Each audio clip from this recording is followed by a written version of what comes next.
Ladies and gentlemen, welcome to the channel. Today, I'm going to show you how to reset your Maytag Bravos XL washer. So let's dive in.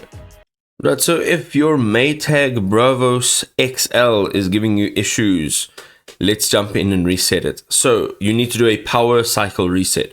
So unplug the washer from the electrical outlet or just turn off the circuit breaker. Wait at least 60 seconds to fully discharge the residual power.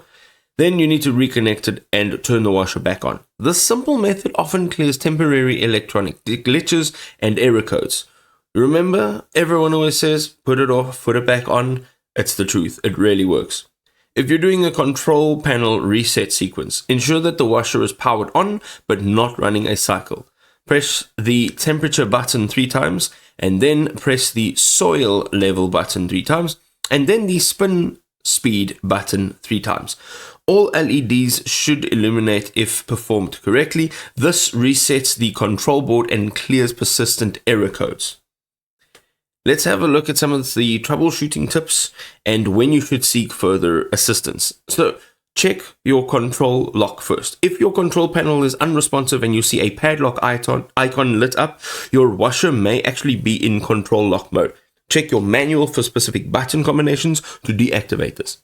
Also, if your washer won't start or stop in mid-cycles, try redistributing the laundry evenly and perform the reset again. Unbalanced loads can actually trigger safety features. It's a real thing. Lastly, persistent error codes or no power after multiple reset attempts may actually indicate hardware issues like a faulty lid lock or something else that is requiring a replacement or a repair. So make sure that if none of these steps work, contact a professional and make sure that you can get the parts replaced.